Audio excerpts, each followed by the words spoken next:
Welcome everybody to another episode of Spectacular. We are a podcast that talks about movies and shit, mostly shit. And I am one of your hosts, Brandon Aquino, but I am of course joined by my best friend, Mike Vera. Sup? Is that Halloween? Jason? Yeah. And we are still doing the ABCs of Spectacular. We are almost done. Almost done. Yeah, we just did Quite the adventure. S and T. Mm-hmm. And the two movies we chose are The Shining and True Lies, which is a movie we've talked about many times. Like, oh man, I wish they would do True Lies. We always got to do True Lies if it's available. And we finally got the chance. Now, technically, people could have watched it on YouTube, but it is also on Amazon Prime for True Lies. And The Shining is available on Max. So, Mike, why don't you tell us about The Shining, a synopsis, who's in it, directed by, and we'll go from there. The Shining. The Shining. Do you want to get sued? Trying to get sued from. Will you calm down? I'm sorry. Go ahead. I think we should wait. I'm just kidding. Oh. I'm dropping shit. Go ahead. From 1980, directed by Stanley Kubrick. With an X. A family heads to an isolated hotel for the winter, where a sinister presence influences the father into violence.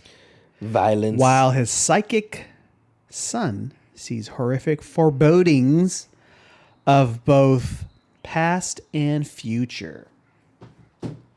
Once again, based on the novel by Stephen King, written by Stan and a author Diane Johnson, the screenplay was.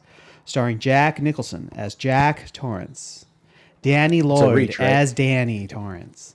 Shelley Duvall as Wendy. Shelley Torrance. Shelley Torrance. Really, they should have just... Scatman Crothers is Dick Halloran. That's pretty much it. Hey there, Dick. Hey there, Dick. How you doing there, Dick? So, do you like this movie, Mike? Yeah. It's interesting because I like Jack. Because you're a scat man? Yeah, because I'm a scat man. Dip, dip, dip, dip, dip, dip, bop. I'm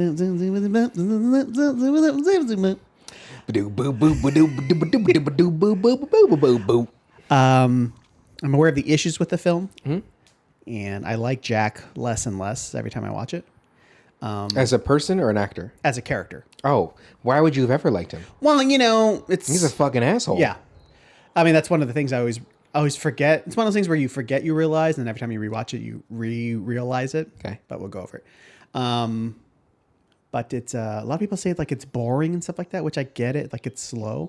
But maybe just with Stanley Kubrick movies, like that doesn't bother me. Like it's enveloping enough or engrossing enough where it's like as I'm watching it and it is slow, I'm like, I'm enjoying this. Yeah. Like it's just interesting and scary and spooky and weird, and the music's fucking. The music is so much Penderecki and like Ligeti music. Like, oh my god, the music itself is its own fucking thing. Yeah. Like it's just it hits you so hard and it's so loud sometimes. Yeah. That it's just like even the beginning, it's haunting. Yeah. And when Shelley's going crazy herself, running around the place, and it's like like doing that little clappy noise. That in itself, it made me think of I think it was done before The Shining, but it was that movie with that woman. It inspired Quentin Tarantino to make Kill Bill, but with the eye patch, and she's going around killing the people that wronged her. Thriller, I think is what it was called. But it wasn't that movie. I'm sorry, but there was another movie prior to. Maybe it was that movie because people died in slow mo in that. But the music in that movie was like intense too when people were getting killed, and it was so fucking loud. It was just like too much. But anyway, what were you saying? That's it. I hate Jack in this movie. I absolutely hate Jack. Yeah. Piece of shit. Hurt his kid. Now, whether it's accidental or not, like you hurt your fucking kid. The kid is not traumatized of you. Well, go ahead. The kid made a imaginary friend because he went to a place where he needed something. Which, I mean, hold on. I'm sorry. Let me. It's hard to find out or to realize like where to jump in. Yeah. So I want to say this. I saw this movie a couple times prior to this. I've seen this movie at least 8 times. I did see this in theaters once, many years ago. Really? Yeah, many years ago. Was I invited? No. It was with a girl I was dating. Ooh. But many years ago. Terrible date night movie. Or maybe great. I don't know. Well, no, she liked The Shining too. So, Okay. but we went and saw it at Brea. Brea was showing it around like I might have the tickets up somewhere Now too. I'm very angry that I wasn't invited. I kept it because there's The Shining on it. I'm like, I would never be able to see The Shining in theaters. I wasn't born yet, but I think I have old photos of it inside there too. Like seeing Jack when he starts to go fucking crazy as the snow's coming down when he's staring in the turtleneck. I was just like, ugh. I took a photo of that because like. And if you remember, I wrote it in that rom-com I wrote too, where she's like just zoning out, looking outside because she's going crazy. Anyway, this music though, watching in the theater, I remember just like, oh my god, like it's just so fucking loud, and I know that's kind of the point. Yeah, it's funny like that sting, like the shungung, like right as he. Oh, I thought we were talking about like the police, tantric sex. Sting. Anyway, go ahead. When Danny turns the corner down the hallway. Wait, did you go whoop whoop? The sound of the police. Yeah. Okay, sorry. It didn't hit me initially. Yeah. Okay. The sting is before you see the twins. Like they kind of timed it weird and perfectly because it goes shungung and then it turns and then you see them. I thought it was like you think like as soon as you see them, then it would be the sting. I wonder if it's just like a decision that he made, like when to put it. But I'm like, oh, okay, that's interesting. It's just a tiny thing. I just thought I mentioned that. You were talking about the music. There was something that irked me. I didn't write a note about it because I'm like, they had to have done it, and here's why I think they did it this way. So remember when Shelley's reading all the notes and it makes him a dull boy, all that writing that he did, and so she's like already like in this heightened state of alert, and then he goes like what you read, and then so he says the whole line, and then she goes opposed to a normal person when you just hear like something out of nowhere they should but she let him say the whole sentence. So I imagine the reason why they did that is so that way her didn't overshadow what he was saying. So he's like what you see, and I thought that was silly. That's the only everything else that is this whole movie I fucking love, even the music was super loud. Like it's but honestly the only thing I don't really like is the kid, the font. Shelley. The font at the very beginning, with that bright blue. Yeah, with the names of them, the text. Yeah, that's a weird choice. The Shining text I was fine with, but not the. They didn't do the blue text with The Shining, did they? Yeah, I thought that was just the people, the names. Oh, as soon as it comes up, everything's blue. Oh, that's whack. Over like the cool visuals of the drive up to the place in his VW. Yeah, like he drove 3 hours in that VW. That thing gets like 40 miles to the gallon. Yeah, no, 40 miles to the tank. Going to the Sun Road, whatever. Well. Let's get this out of the way. Okay. So Stephen King hated this movie. Like from what I read, he was not a fan of Kubrick. He did not like the way this movie was portrayed because it kind of seemed like Kubrick just did whatever he fucking wanted with this and didn't really follow the source material of the book, The Shining. And speculation was that beginning car accident with the red car, I think it was, or something like that, was allegedly Kubrick's way of saying like a fuck you to Stephen King because that was the only thing that was really like original to The Shining. This is what I had read in a book. Which car? So there was a car accident and... In the movie? You know, what am I thinking of? I don't know what I'm thinking. There was something that I saw where Kubrick did something. It was supposed to be the movie, I think. Okay. I don't remember that. What am I thinking of then? Maybe I forgot it. Okay. But also, so Stephen King didn't like it. True. And then... Well, I believe his whole thing, if I may. He was high on coke. High on cocaine. So much coke. Riding that train. High on cocaine. Riding the highway. Stephen King better watch his speed. No, we're different. Okay, sorry. Because life is on a highway. And... completely different song. Yeah.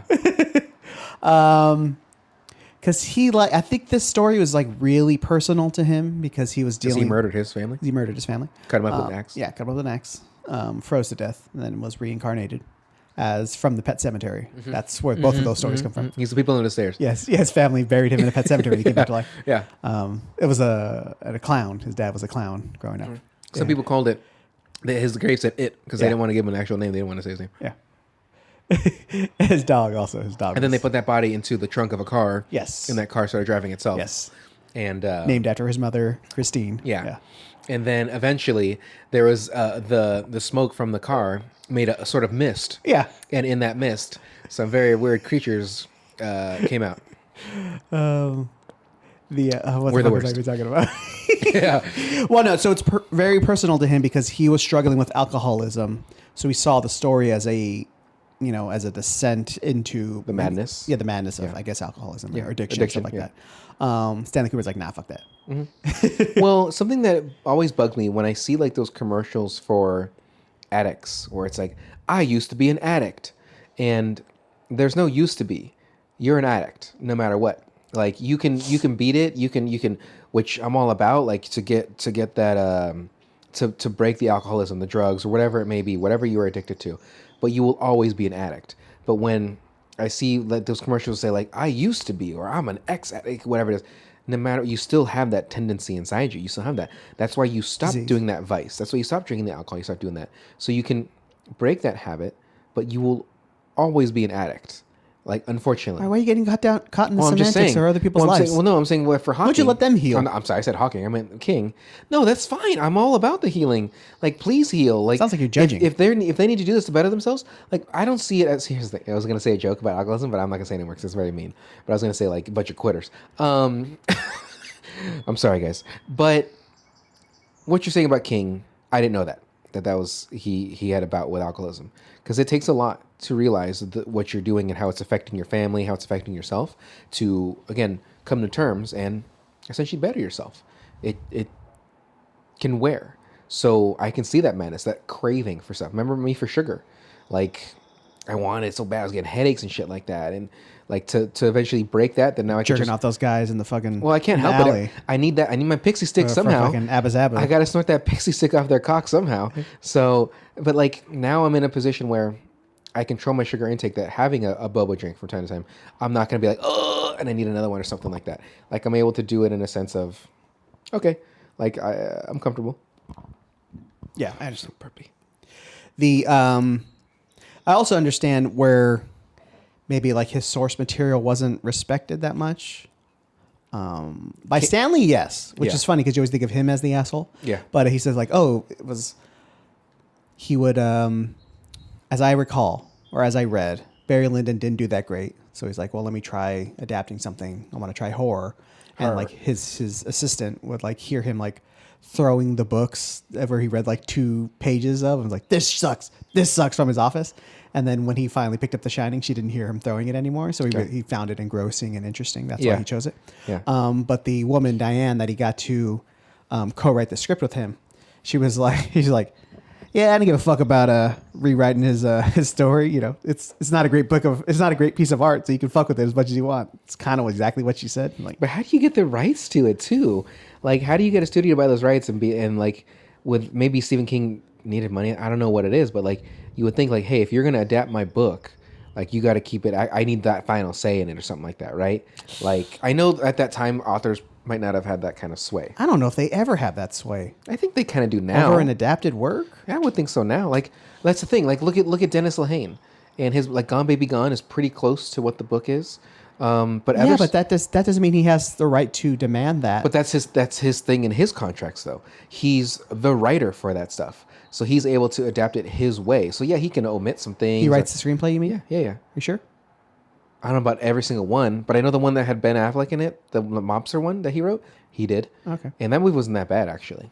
I like a lot of his writing, like a lot of his Patrick Mackenzie stories. Yeah, and yeah. stuff. I mean, I'm just saying, like, if half of the screenwriting crew like doesn't respect your work, like, you can't expect it to be your vision put up on the screen. Like, your vision is the book. Yeah. And that's what you say. That's the say that you have in it. The tough thing about it though is that a lot of times a movie will overshadow that book, because when you think of The Shining, I've actually never read The Shining. Mm-hmm. Have you read The Shining? Mm-hmm. Well, fuck you. But like the thing is, I've seen the movies. So I'm like, oh, okay, I got the book. I understand. But Yeah, they're not, from my understanding, they're different. Well, that's the thing I always get. I've probably said this like 10 times on this thing. Like, Women? I get angry when people get like defensive about books. It's a different medium. That's always what I say to them, because everyone's like, oh, the fucking book is so much better. Yeah, because it's longer. Jurassic Park is a prime example. Yeah. I love the Jurassic Park book. But you don't love the Jurassic Park movie? I love it even more. Okay. But I'm just saying that book is Michael Crichton, besides his graphs and his numbers and stuff, like That man was a great author. Man, never met a graph he didn't love. That man didn't meet a graph he didn't want to fucking loved include. data. He was Let like, me tell you. He was like, hey, you know what? I was just doing some Excel docs just for fun, and I thought, you know what? I'm gonna write a story based on this Excel spreadsheet, and here it is. It's called Jurassic Park. It's about genome sequences and fucking us finding a mosquito There's in a amber. graph on his age, but it's literally just the year and and how old he is. So it's just a straight line going up. Like No, there's probably a graph on his fucking tombstone. and it stops here. There's no like, you know, born in 19 this to this. It's just a graph of the age progression. Then it just declines immediately when he dies. It skyrockets straight down.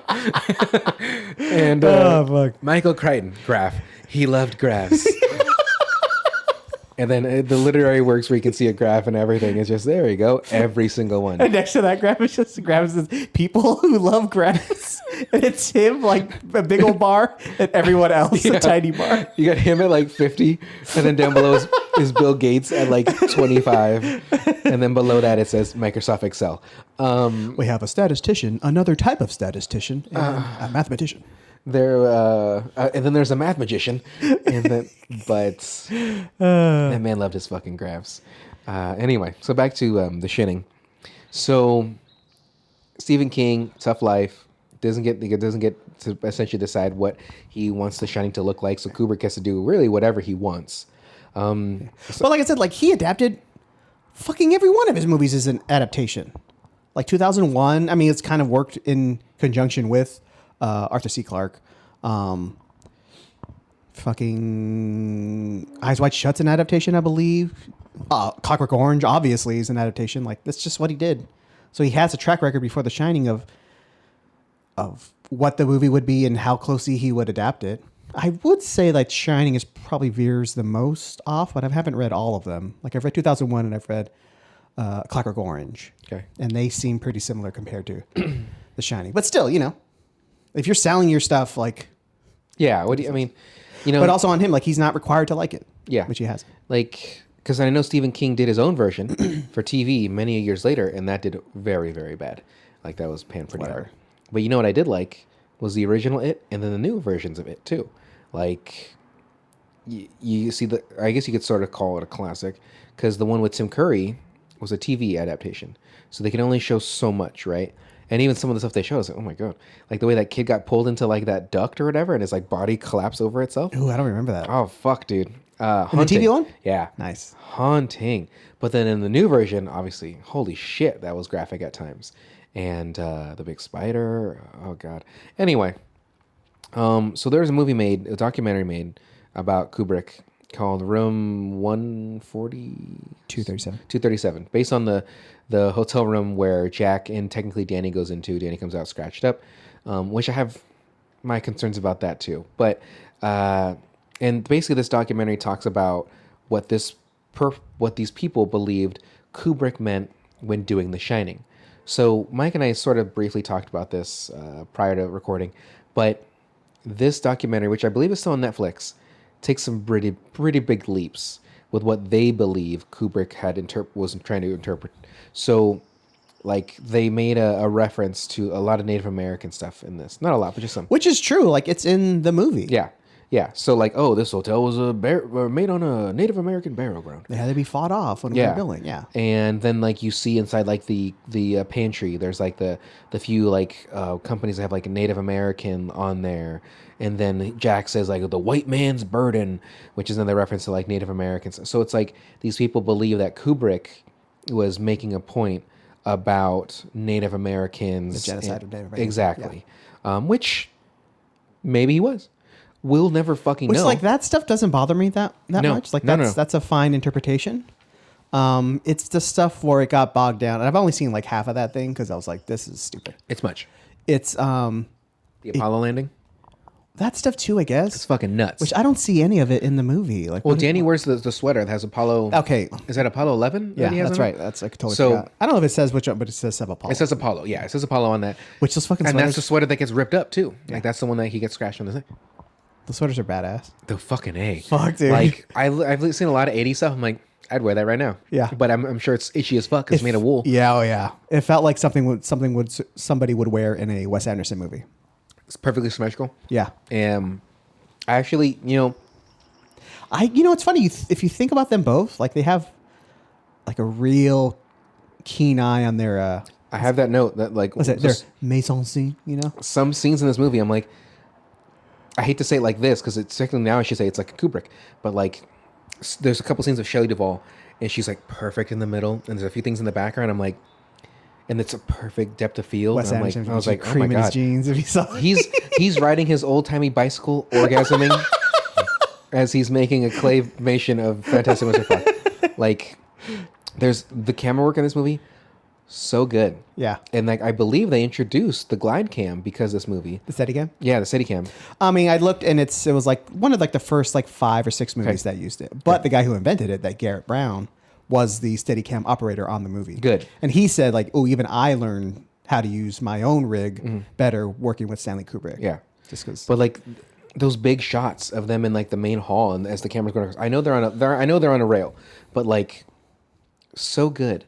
There's so many shots in this movie that lately that we've been watching movies, and I'm like, even watching Raging Bull, there's a few times and I'm like, this is fucking great. It's just gorgeous. And it kind of makes me want to be a DP or something, because like I don't have that kind of eye. I have an idea of something, but like to actually block something and do it, like I don't have that. But like, Yeah, me neither. I can appreciate it. Like seeing it, like fuck. The shot which Kubrick did it himself, where Jack was in the pantry. He's like, you're gonna find a nice surprise, and like the camera's looking up at him, like brilliant. The way the camera, when he pulled the axe back and swung it forward, like how the person, it made me. Well, it kind of made me think of La La Land too, when Shazam would go, he'd whip back and forth, but it wasn't that fast, Right? But like that movement, like just, and it wasn't. I wonder if it would look weird. Sorry, go ahead. Sorry. It wasn't even, to be fair, the whip or the pan across didn't catch the action every pan across, because sometimes it was just a smidge late where he'd already hit the door, but it was nice. The composition of that shot, the lighting of that shot, Jack being fucking crazy. Did you ever see the shot or the behind the scenes of Jack getting ready for that scene? Yeah. Like he's jumping up and down, he's like punching the air, doing this. Shelley just working there smoking a cigarette, and you hear Kubrick probably like, fucking Shelley doing it. He fucking hated Shelley Duvall. We're gonna get into that. Okay. Well, yeah. But the camera work in this movie was really, really good. But it's like in your face, but it's so slow. The movie is so slow. Like it's not like in your face. Does that make any sense? In your face. Yeah. No, yeah. You know what I'm saying? Like some of the stuff it's is subtly all over your face. Yeah. You just got to rub it in. Yeah. But like, it just a stupid question. Probably terrible. It's a question from you, so I get it. The panning with the axe strikes, like those are just horizontal, right? Back and forth this way.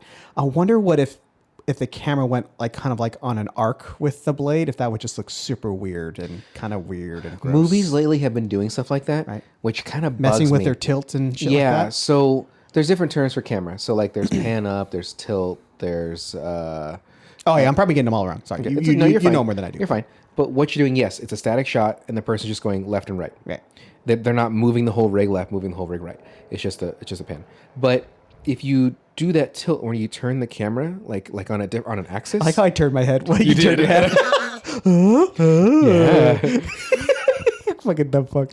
So they've been doing that lately in movies where like there's wrestling, and when the person like gives them like a suplex, the camera and it'll like whip into like a 90, like or not a 360 because it's just but like it's slightly disorienting.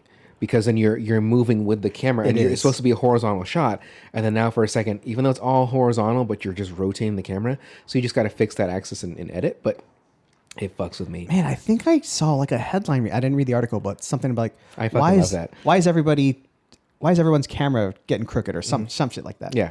The only time I remember it, and it's funny you say like disorientating, because the one time I think I've seen it is like on the movie Irreversible. You remember that movie? You talked about. I've never seen it. Okay, it's a fucked up movie. Fucking movie. Yeah. Well, because the thing is, the guy's hitting the guy in the face with a fire extinguisher. So it's a family crushing movie. his face. Okay, good. But it's been years and years since I've seen it. As I recall, like the camera moves with every hit. Is that the Belushi movie? Was she in that? Who was the woman in that? Belushi. Yeah, Belushi. I'm sorry. Belushi. I was like, John Belushi's in that. Yeah. Sharon Belushi's wife. Yeah. Monica Bellucci. I think that's something. Anyway, so like when the guy's like hitting the guy's face every time it strikes, I think the camera gets crookeder and crookeder or something. As I recall, I don't have to watch it because I don't want to watch it again. But that kind of video is creative. Yeah. As it's more jarring, right? The more fucked up the head's getting, it's more jagged. Yeah. That's great. Which the whole intro of that movie is all swirly around. Oh, no. With droney music, and you would just vomit in your. There's a movie that you and I, we didn't talk about on the podcast, but it had stuff like that, and I was like, I had to close my eyes, because like when it's doing 360s and doing all this shit, like even some skate videos I've seen sometimes they'll use a drone, and it's not a natural angle that I'm used to watching skate videos, because most of the time the person on a skateboard too, they're using a fisheye and they're shooting kind of angled above, so that way everything looks big, the stairs look big, the ledges and stuff. But the drone, granted a fisheye too, but the smoothness of it and the way the camera will follow like Nyjah Huston down the stairs, and it follows in this whole run, it's just not a typical shot. I'm used to, I'm like, ooh, this is not right. Well, because I mean, cameras themselves are designed for our eyes, right? For how we perceive light and pictures. 24 frames. Right. All you need is 24 frames. That's natural, and that's because we're not looking at an actual moving image. Correct. Like we're looking at photographs after 24 of them in a second. Yeah. And our brains trick our eyes into thinking like we're seeing a natural flow. Yeah. It's interesting. That's why it's like, so whenever you mess with that, like it really messes with you. You go slower, like in True Lies, when Arnold is drugged, I believe they just lower the shutter rate. I have to everyone to like 10. That's why it's all choppy. Yeah. It's doing that stuff. When I've accidentally shot stuff like that, I'm like, fuck, and I like reshoot something. But that's why it was such a big deal when people started shooting 30. They started shooting 60. They started shooting 90. When I watched the fucking Hobbit when it first came out, I was like, this is not right to me. The high frame rate? Yeah, it was. I think he shot in 90. And I was like, I think it's more. Okay. Either way, it was so smooth. I was like, ooh, this is. I finished it. I thought the Hobbits were okay. Like they weren't Lord of the Rings. I mean, not only that, like it was that high frame rate plus 3D glasses. I didn't do that. I won't watch Okay. 3D. I didn't see 3D. But at that time, I was like, ugh. Now I see so many things doing 90 and more that it's like, okay. But there's even some stuff that I'm okay with shooting 30 now. Even the 24 is the standard. But like I think shooting 30 is perfectly fine now too. A lot of places do it. I've seen ads like for people working like freelance editors and shit. And the footage is 30 frames. And I shoot everything 24 still. But I think 30 to 24, that's not a big difference. But 24 to 60, that's that's noticeable. It's funny. I just looked at my phone, like in the settings, like you can go on your camera and you can adjust it. Like its default is 1080 HD at 24. Yeah. And it literally says like film or something like that. And then you can go all the way to 4K at 60 or something like that. It's like, ooh, I wanted to switch them. Like, I don't need 4K pictures of my dick. Like, the less you can make out, the better. You mostly use the wide angle. Yeah. When I said dick pics, it's 8 millimeter Grady film through a sheet. Yeah. Sepia tone. To not make you so dark. Exactly. Give you a little bit of vibrancy. Harsh, backlit. Yeah. And you got to get it from below, so you get a little bit of balls, but also your face in the shot. So you're like, because you're really trying. Yeah. I use a mini pencil for scale to just mess with the. No, you use the mini Coke bottles, the narrower ones. I know. I use forced perspective, like the Lord of the Rings. So I put a tiny dishes in front of it. No, you set it up on the ground, right, on like an angle, and then you zoom in just enough, and then you put something next to it. So there's the depth to it. So the Coke bottle is really close to the camera, and then your dick. That's horrible. This hotel makes no sense. The layout of the hotel makes absolutely no sense Because it wasn't real. It was not. It was real exterior. Yes. And everything outside of that was stage. But there's the very beginning of the movie. Jack gets to the hotel and he goes to the front desk. Like, hey, where's this fucking guy? So, oh, yeah, it's over here. So he's walking through the main corridor and you see he's in a fucking building. Like, there's no way. He goes left and then he goes right to where the guy's office is. When he opens the office doors, behind the guy's desk is a window, 2 windows technically, and you see outside.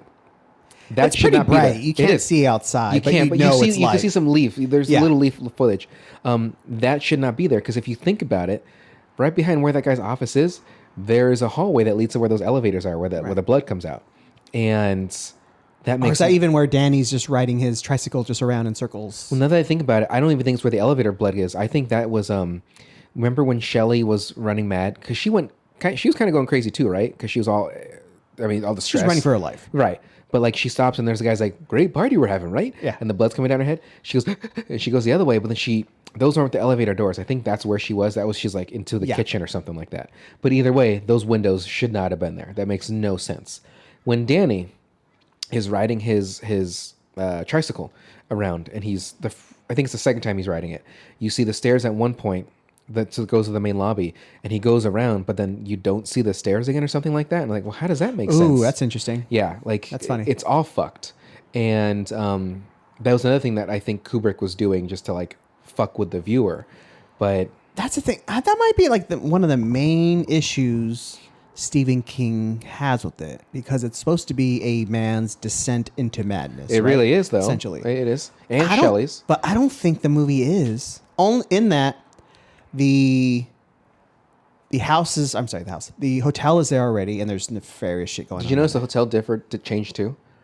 How do you mean? So one side, when you see the wide from the beginning to where he's giving him a tour, is completely different. I always thought it was like the front and the back or something like that. Yeah, it's completely different. Yeah. Also, you see like in the wide shot, there's maze isn't there because it didn't It exist. yeah. That maze too. That fucking aerial shot they did. I was like, I've seen it many times. I'm like, how do they get that so steady to be that high up at that maze, and then when they start to pull into it and stuff like that, I was like, is this fake or is this the real maze? Because if it's the real maze, this shot is amazing. With them walking in it? Yeah, when Her it's and Danny? super far away, because Jack was looking at the maze, right? And then they did the very high aerial shot of the maze, and they're walking through like the middle, and I was like, is It's this got to be real? a composite. If it is, okay, but if it was not, brilliant. Because It has to be, because I don't even think the maze is that big in real life. even then, I don't even know how they can get that shot without there being any kind of movement. Because the only way they could do that back then was a fucking helicopter, and there's It no has like a fucking gyroscope on it or something. nah. Multiple. No. Anyway, so what are you saying? A stick, a guy holding. Yeah, Just You got two ropes. 42 guys just holding it firm. A drone can be that steady, right? There weren't Now? drones like that. I know, I'm saying now. Yeah, I think so. Yeah, but at that kind of altitude, I don't know about that. That's a little different. question. Yeah. You get your wind, Mm-hmm. water, heart. No, wait. It's Earth, wind, wind. water, fire, heart. Yeah, I don't know, whatever. Okay. What was I Your saying? powers Oh, yeah, yeah. combined. So like it's like everything is, even the synopsis is like his descent into madness, right? Yeah. But Jack is fucked from the word jump. Like From the word the. Like, it's like just- even like his meeting with the hotel manager, like he's just putting on a front there, Mm-hmm. right? Him driving to the hotel with his family, like he fucking hates them already. I have that in here. I'm like, he gotta hate. Let me see. Blah, blah, blah. Skip past the doctor. Because I wrote like, how does this kid know what cannibalism is? And then obviously he says, I saw it on TV. But it says, Danny definitely hates his dad. And then it's, why does Jack even tolerate this? In the sense of, he's barely tolerating his family. Like, I know I love that kid. I'll never hurt a hair in his hair. He does not. He does not. There's such resentment that he has to, the way he immediately. Every conversation he has with Shelley. Oh, is he's just there's a seething rage. yeah, and condescending. Like, hey, when I'm in here, tick, tick, tick, don't fucking come in. Like how would you like just the way he talks to her? And she's like, and she's trying to be The sweetest. the kindest. Hey, Jack.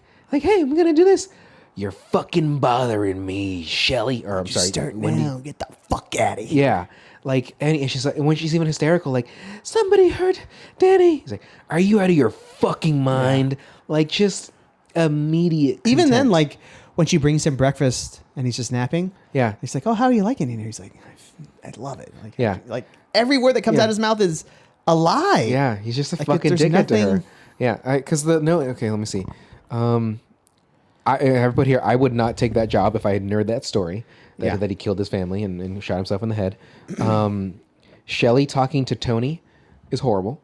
Like the way he's like, Danny's not here, and she's like trying to talk to him, and I'm like, that's just enabling this kid. I understand why the kid has the imaginary friend. Yeah, but to kids cope. have imaginary friends. I didn't have an imaginary friend. I didn't say all kids. Oh, all Did kids I say shouldn't.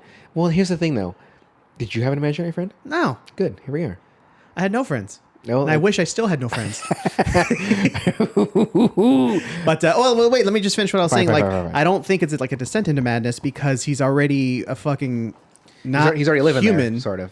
almost. Like everything that comes out of his mouth is a lie or condescending or he doesn't want to be there. He's faking it until he makes it. Which makes sense if he's like just a manifestation of the caretaker who's always existed at the hotel. You know what I'm saying? Like the fucking ending making sense? Yeah. Yeah. So like he's almost a projection of or reincarnation or whatever of the person who was the caretaker who was always going to go crazy.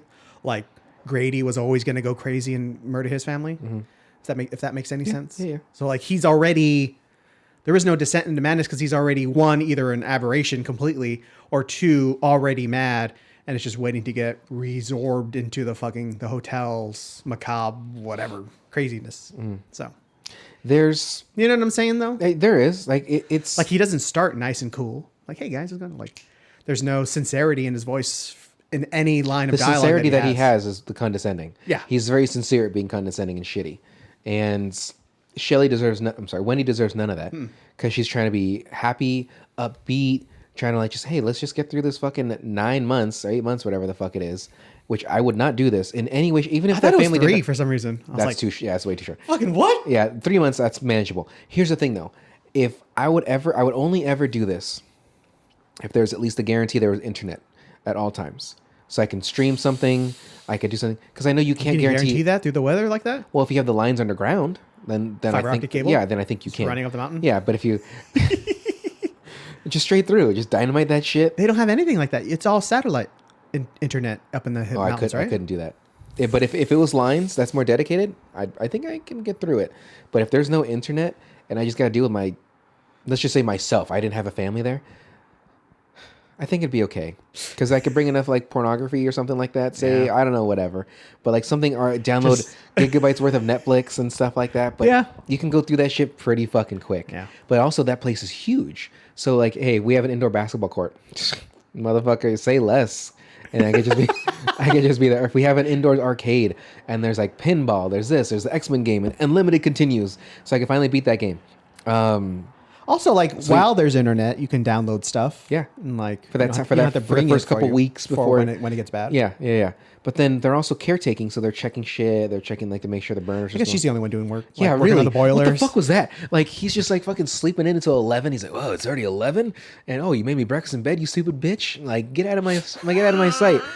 Like she's just the kindest, sort of loving. She's even Those fucking eyes, like when it's just She's delusional too, though, because when she's telling the doctor, like, oh, Danny just got a little hurt, but how do you do that? Well, she's in an abusive relationship. Yeah, Like, yeah. She's So coping with it. Yeah, she's dealing with it. She's Enabling it gaslit or whatever. Yeah, she's gaslit by him because, hey, babe, I'll never do it again. And like, what did he do? Dislocate his shoulder or something like that? Yeah. But he describes that I just gave him a little tug, and she'll never let me fucking forget it. Like he just fucking hates her. her fucking guts. He hates her.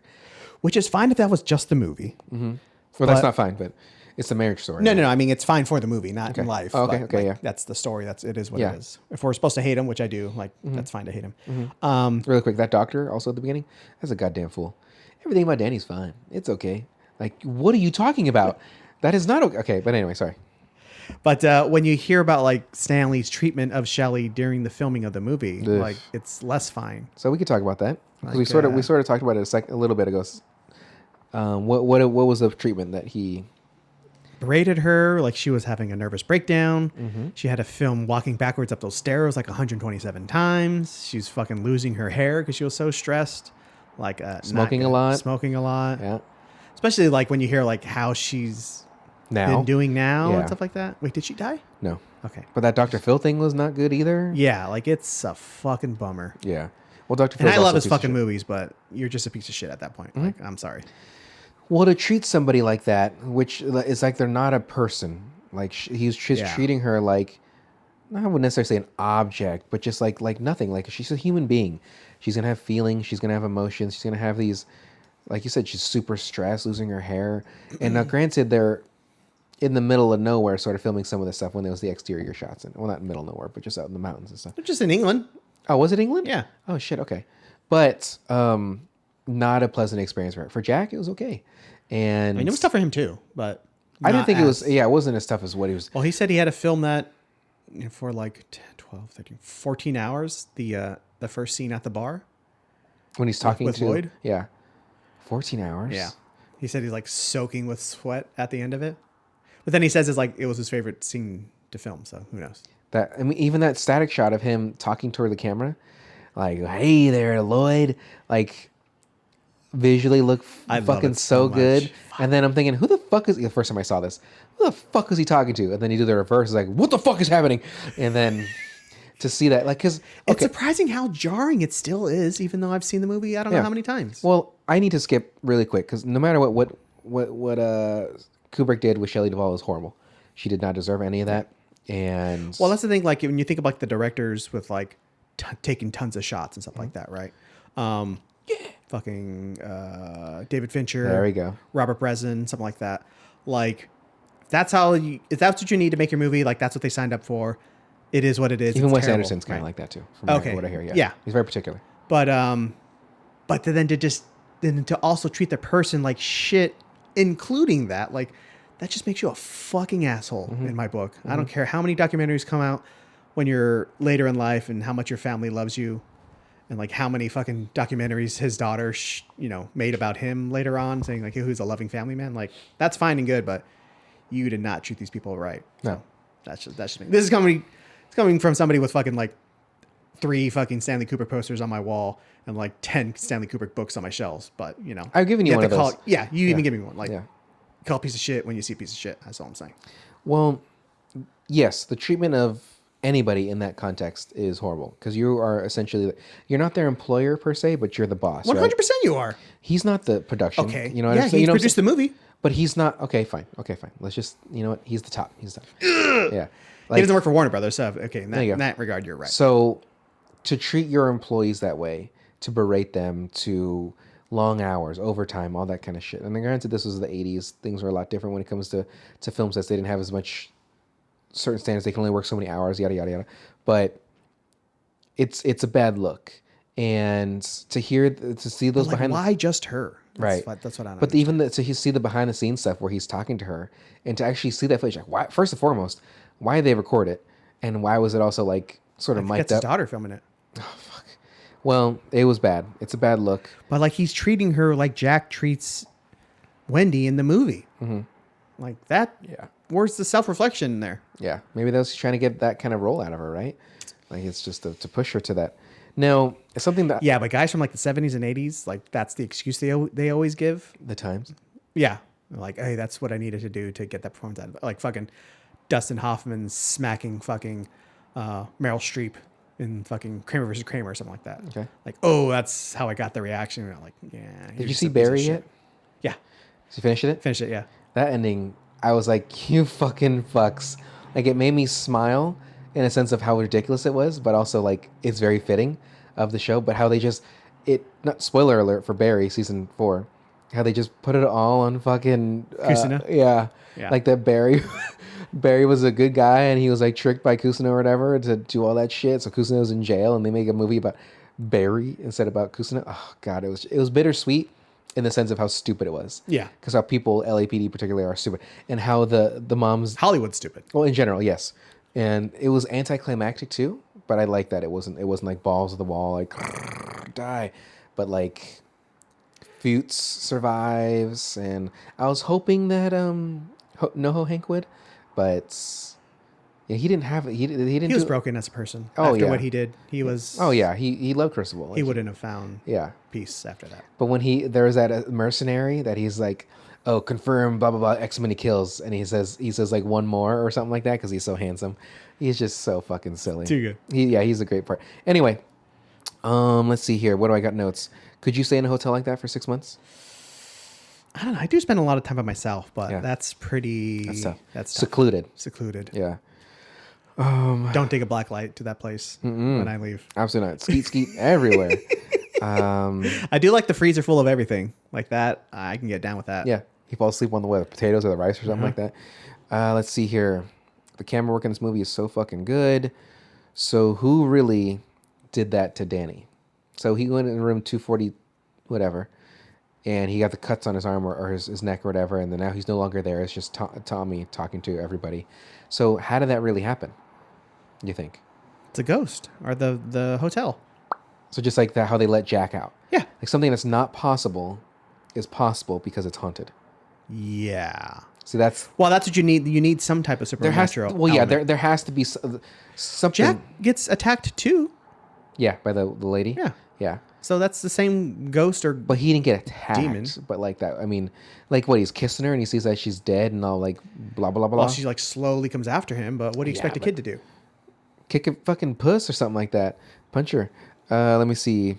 Yeah, who knows what horrors he's seeing in his visions, so. Danny's. Oh yeah. Like the blood. And so I put I didn't check. How many times do you think they just one, right? You can't do that multiple times. the blood. The elevator blood. I would say max 3. Like, Different because if they're elevators? making their set, you got to do that very last. So that way it's like, okay, we did it. Dry it all. Repaint if necessary. Wait, do you think that's part of the set, or it was its own standalone little corner of set? I would think it's its own standalone corner. Okay. Or like they might have, the way the set was, they might have just used that spot and just like maybe walled off some stuff.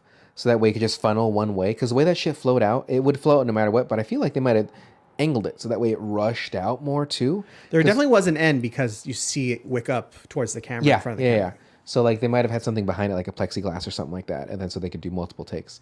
But first, what's his name? Scatman. Scatman. The picture he had over his bed. It's Hell pretty yeah. good. Pretty good. Let's see. Two of First, them. yeah. When the naked lady, that was the first time I saw full frontal in a movie. Ooh. Yeah. Nice. Yeah. Yeah, maybe me too. Okay. That restroom scene was nuts when he's talking to the caretaker. Yeah. And all the red, the dialogue between the two of them, like Jack's kind of like, wait, Grady? Like you know, hey man, you fucking killed your family. Like, no, I didn't. And Which was one of the weird things because it's like he has different first names. yeah, I think it was Charles and he was Wilfred or something like that. but he's like, you did this. He's like, no, I think I would remember. And then later he's like, oh yeah, I definitely killed those motherfuckers. Like, yeah, I did that. Let's see. They need to be corrected. The hard R. I didn't remember there being a hard R in this movie. Yeah. Like when I was watching, when he was watching, well, because Jack repeats it.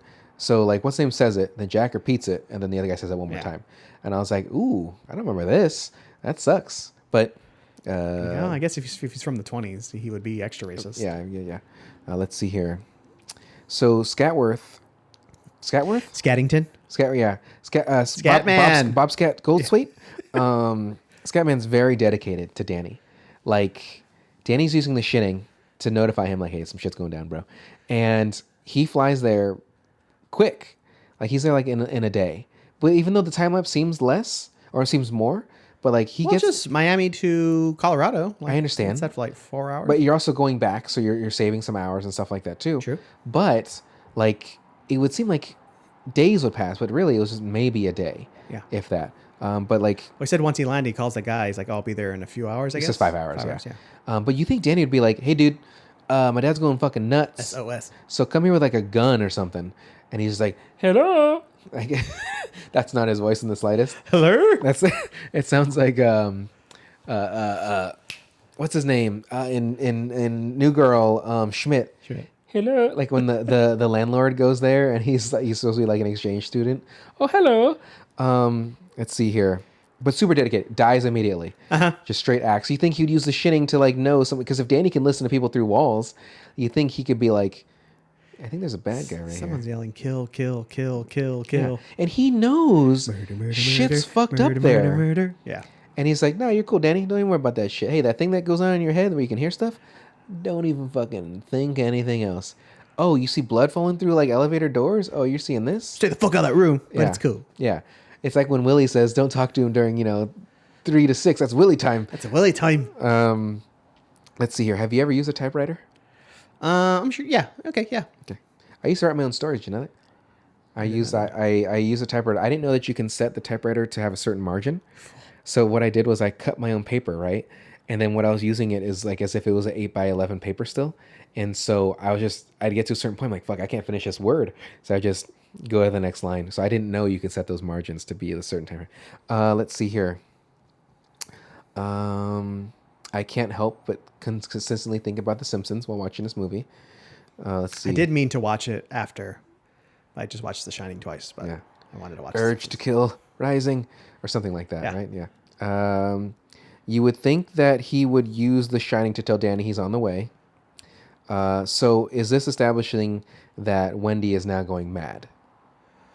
I don't know if she's mad, dude. But she starts to see that stuff. Sees all the skeletons. She sees that like boar giving the dude head.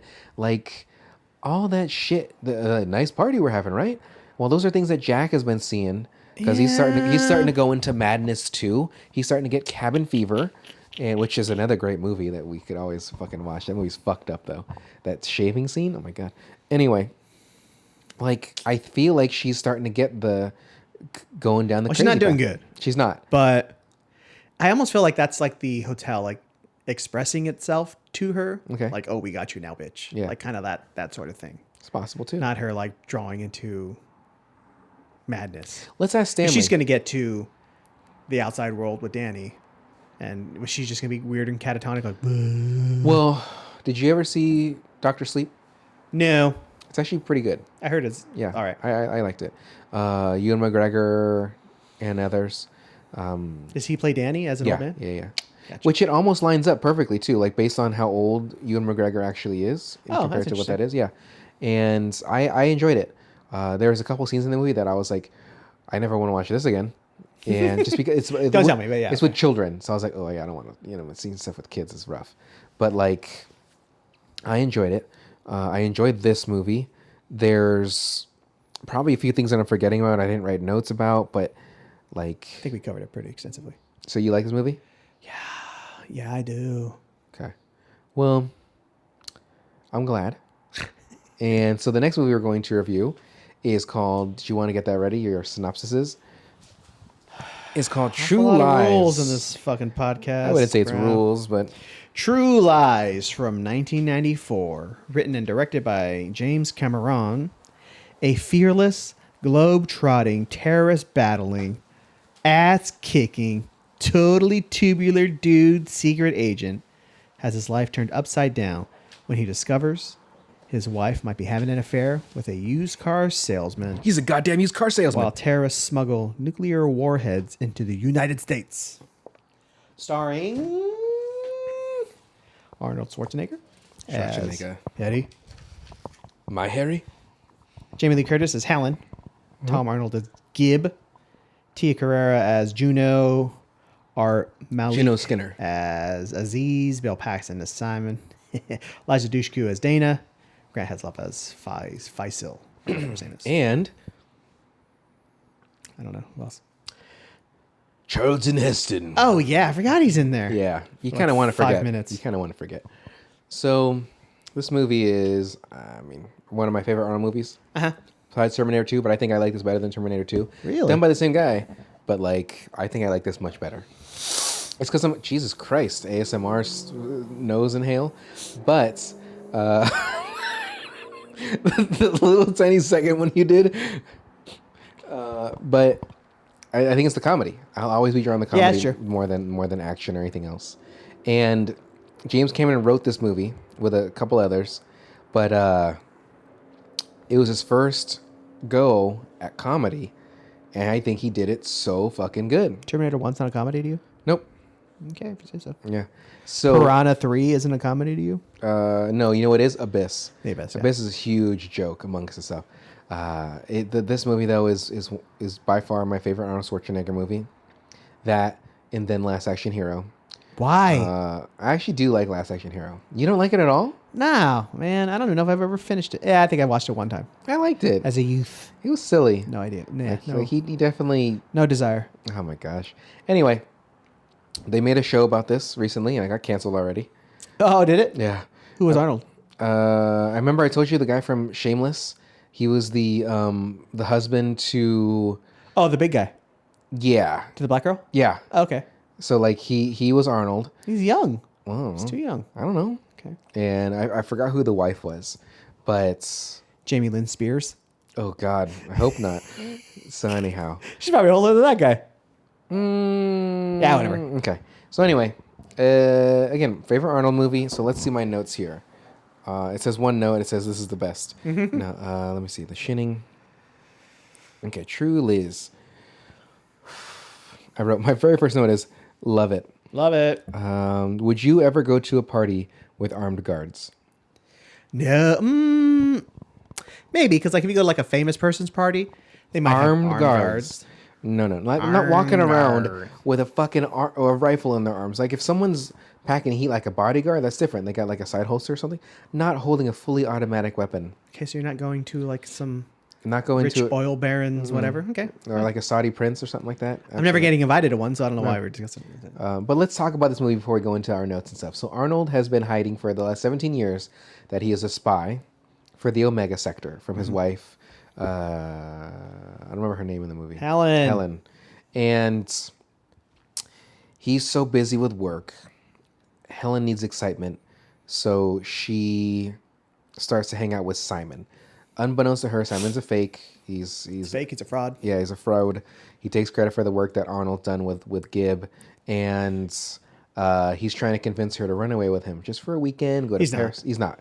He's not going there. He's like smiling about it. He knows it's all a facade because he just wants to fuck. And Arnold becomes wise of this whole thing. He kidnaps them both. He gives Jamie Lee like a fake assignment, and then he scares Simon away.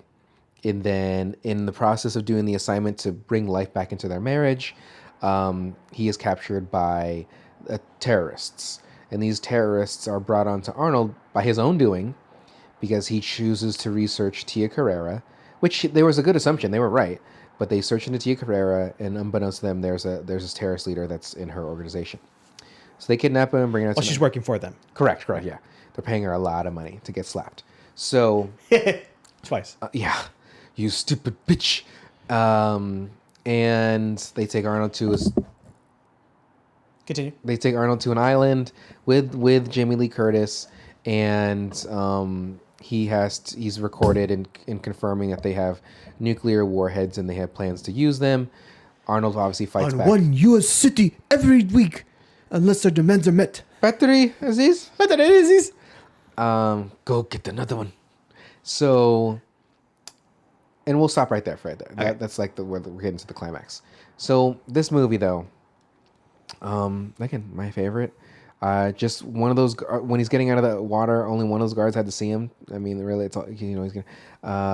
Arnold, which is not how wetsuits work, by the way. It's not. They're not. It's not keeping you warm. Yeah. It's not keeping you. It keeps you warmer, but like if you're going through ice, like. Well, I know. I think it gets you cold, and then your body heats up the water that's made its way inside. I believe that's how they work. Oh, okay.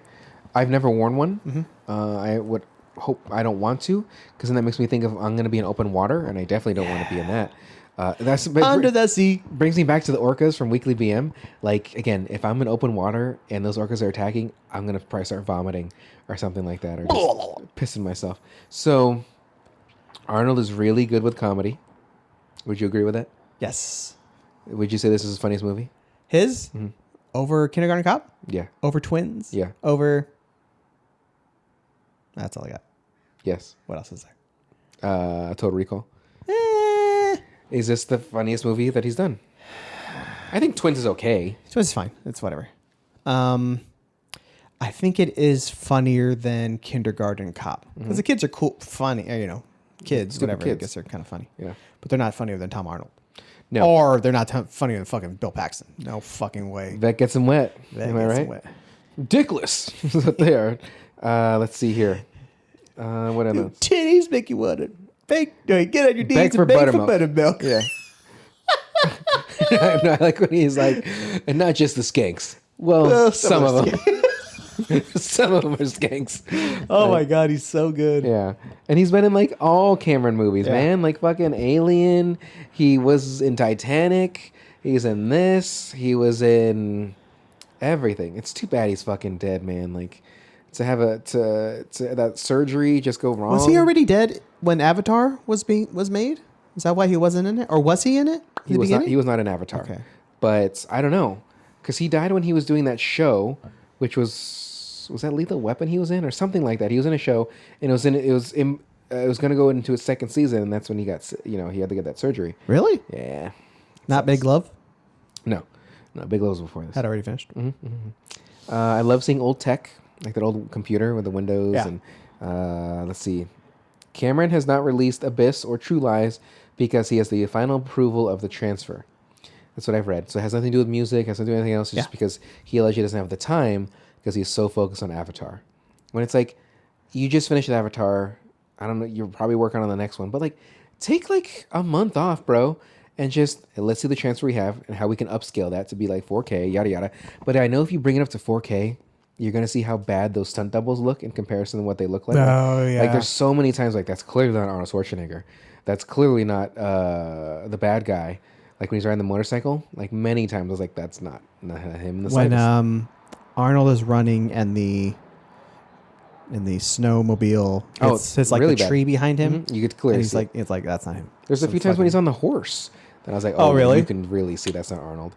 There are those few, of course, when you see him, but like those are like for the closer up shots. But like many, you can tell. Let's see here. Oh, you tired, buddy? Let's see. Tom Arnold was perfect for this role. So good. It's funny. I always feel like he gets kind of lumped in with cocaine. Cocaine, and like Dennis Quaid a little bit, like too weird for Hollywood. But Dennis Quaid's fucking off his fucking rocker. Yeah. Weird. Well, Did he die too? No, I think he's still alive. He's just nuts. But I don't see Tom that way. Well, I think that drugs had a lot to do with it. And early in his career, he was married to Roseanne Barr, and he was in those great movies with DMX. Like a few of them. Trying to think of other good Tom Arnold movies. Let's think here. Yep, that's it. Yeah, that's all I could think of. Well, Bill Paxton, we could think of many for Bill Paxton, but it's this role was made for him. Yeah. But if you didn't know, other actors that were up for this role were like Steve Guttenberg, Bill Murray, John Goodman, like as a sidekick. Okay, I can see that. They were up to this. There's a few others up to this role, but I don't hate those. I don't either. Maybe the Goot, but yeah, I don't think the Goot would have been. I think Goodman at that time though that was still like Roseanne time too, and so he was a lot bigger. I mean, I don't know if it'd be the same dynamic, him running like down the streets and doing all that shit. Not to say he can't. Oh yeah, but like that's a good point. to think about that. Let's see. So the skiers when they're going down that hill shooting at him, there was like no accuracy to that. Some of them were and like shooting in random directions. Well, that's the thing. Like a movie like this runs like head on into those action tropes, right? Mm-hmm. Like bad guys not being able to hit anything. Yeah. Good guy has the upper hand in all these things. Crazy ass explosions. That's pretty much it. That's all I can think of right now. But yeah. But it works. It works. I'm fine with it. Yeah, it's silly, but it's funny. And the time that he doesn't have control is when they have Jamie. Yeah. Like when they have the gun to her or the knife to her neck, and he's like, it's a snow cone machine. Is it an espresso? Like, and then when they put his actual love in danger, he's like, it's a MERV 6, blah, blah, blah, blah. Like Soviet MERV 6. Yeah, he's got to deal with it.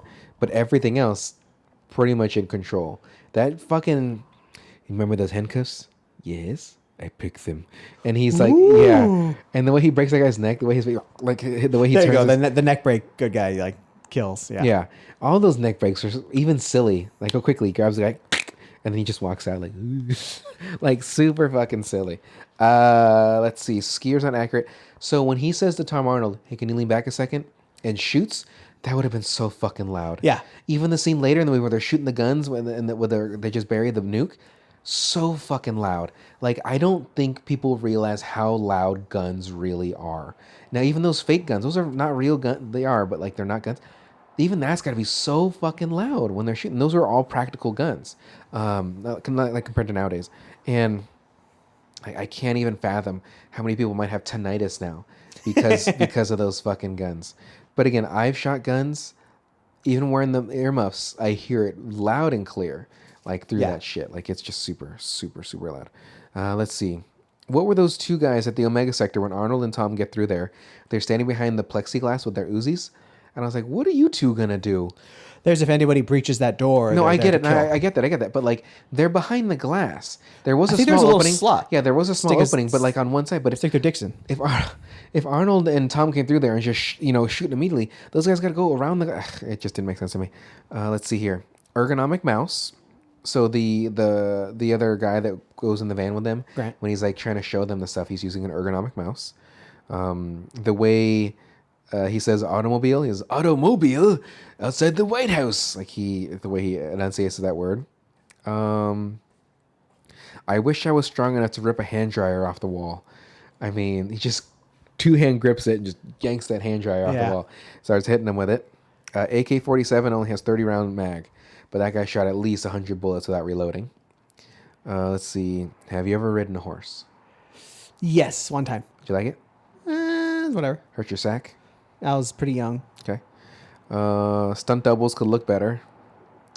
Horse tail whip had to have been real. When he's in the elevator with the lady and I feel like that was Yeah.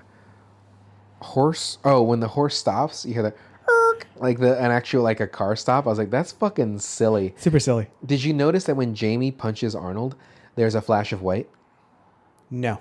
So like it's an old trick they used to do in film where if there's ever a face contact, they would do that little like 1 frame flash because it's like real life. Because when you get punched in the nose, you get like little or in the Stars eyes. in your eyes. Yeah, the flash. So that's why James Cameron did only for that one shot.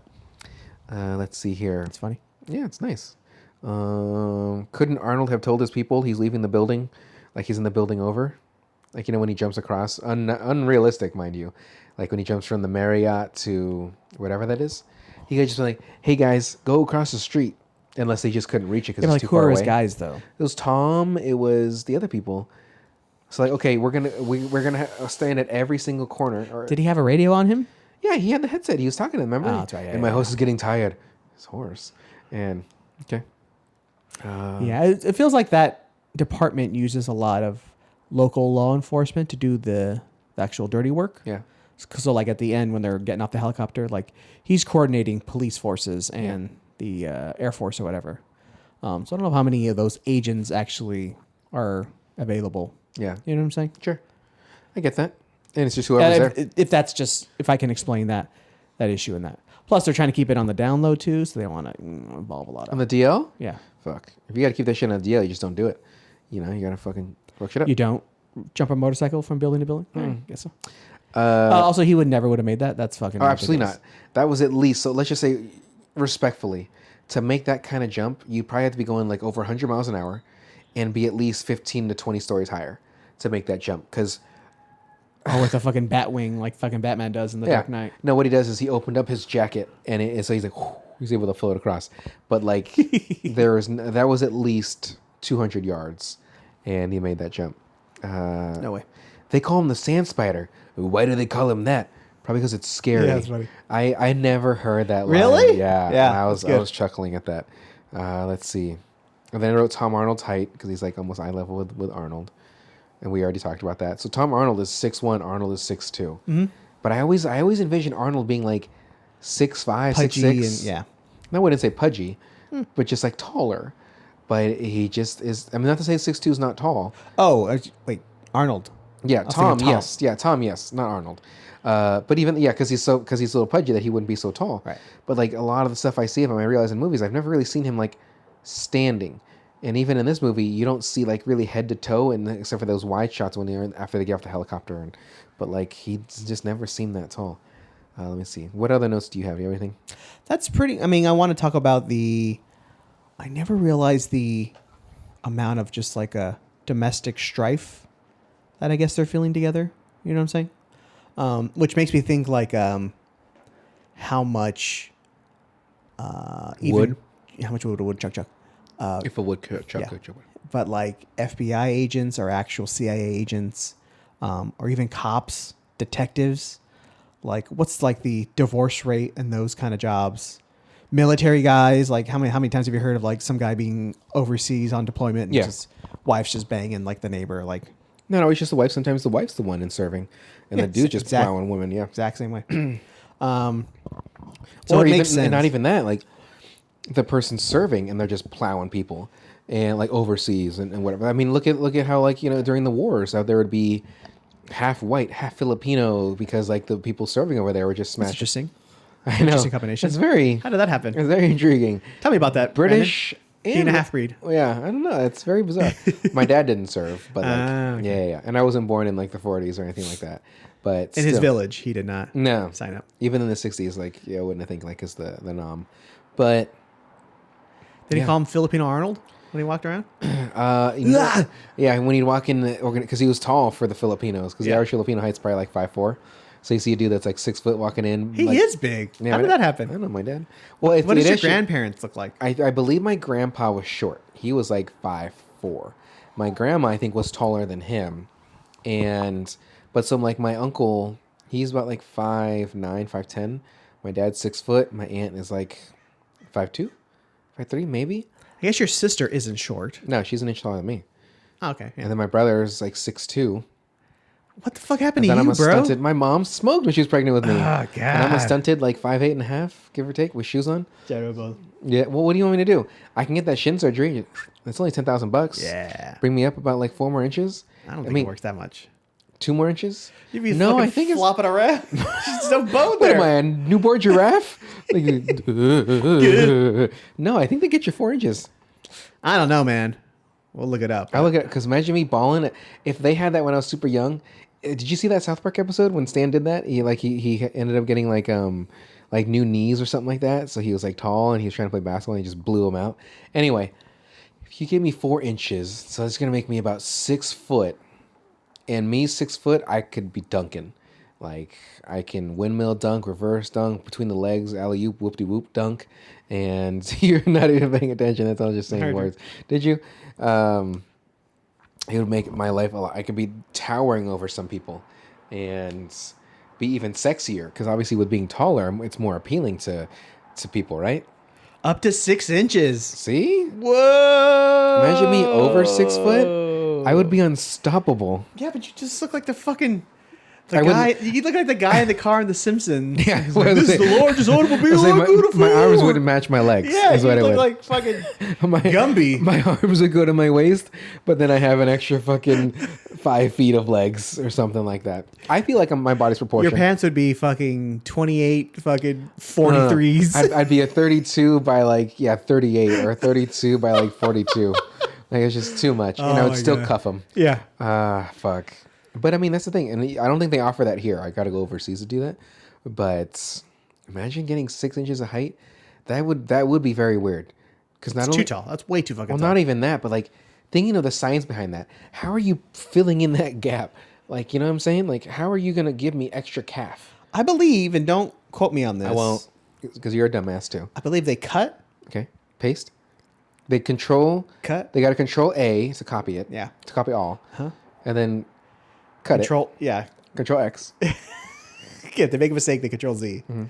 But I believe they cut it and then slowly Add to. add to it or something like that. So multiple surgeries. Well, no, they just like extend it slowly as your bone heals towards each other. Because otherwise, you're literally like fucking Gumby because there's no bone there. That's what I was saying. Like, there's no foundation. Yeah. Like trying to stand, you know what I'm saying? Yeah. So like fucking pool noodles that for like 6 inches of your leg. Like you can't do that. Like your bone's not gonna find itself that way. Maybe it will. But it's like an ant bridge. Yeah. They just keep reaching out and they connect. Because my buddy had surgery on his arm, same thing to relieve a pinch. So they cut it and then slowly opened it, and then the bone healed extra long. Ooh. So that's why it looks like it has like those cranks on there. Mm-hmm. I think that's what they're doing. Okay. Like slowly, a week later, boop, a millimeter. Slowly, week later, like it's got to be such pain. Millimeter. Slowly, week later, boop, millimeter. I think. You sound like a buoy. Yeah. Boop, boop. Like it's like a distress beacon. Boop. We got to go there. We got to go to Omega Mike and see what's going on there. Pierce Brosnan stuck in a fucking truck underneath the mountain. Is that fucking Inferno? I was gonna say Dante's Inferno, but it's Dante's Peak. But like that fucking acid lake and then Grandma's sacrifice. I feel like the grandma was like the only person that died in that whole movie. Yeah. Like it was good. No, she did that. The head of the oh, you're right. He was in the helicopter or whatever. No, he's in the truck as it goes. Oh yeah, I guess yeah. Stuck on the bridge. You don't know if he's dead though. Well, but he's sank. You don't hear a lot of survivors in pyroclastic flows, so yeah, he's probably done for. You should have tried. But that grandma sacrificed herself through the acid rain. Or nothing. And I do, yeah, it is. And then I do like that they just kind of left her, right? Like I know she was dying. She might have still been able to live, but that was a lot for like an old lady to go through that kind of trauma. Trauma, dude. Yeah, she would have to live like 4 days under intensive care. Yeah, underground. No, before they found them. Oh yeah, you're right. They say like, hey, how long has that beacon been yeah, going yeah, off? Like, it's like 4 days. Yeah. But he went through that, thankfully, he went through that cave entrance that was wide enough for his truck. Imagine if that wasn't wide enough initially, and then just fly through the windshield and all die. Let's see here. Vet gets him wet. I love it. He's listening to the Bee Gees, and so I want to do a... You do a Bee Gees for me, Mike? Is it how truly loud can you get your voice to be? I know you're loud. I feel like your voice is deeper than mine, but You don't think so? I don't think so, but okay. Okay. So let's hear your Bee Gees. Let me see how loud you can get that too. Why? I want to hear it. I mean, how far should I go away from the microphone? That's probably good right there. Like all the way loud? You can go high. You can go. That's really good. That wasn't even all the way, but okay. I can go higher. Just squeeze my nuts. I can go higher. I don't think I can do that. Like,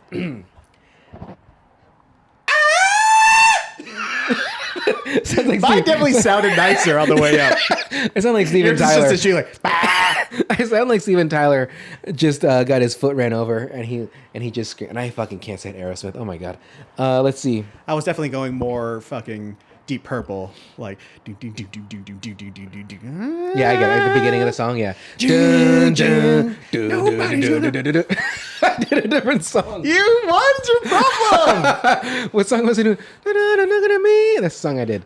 It's in Highway Star. Yeah. Was that song that was in Rock Band? Yeah. Okay, no, okay. Let's see here. Vet gets him wet. The helicopter pilot, where he says, "Oh yeah," his heads are not. That's James Cameron. Wait, what? When he's like, oh, that's his voice. Like woohoo. Oh yeah, that's James Cameron. Was Paxton wearing silk boxers?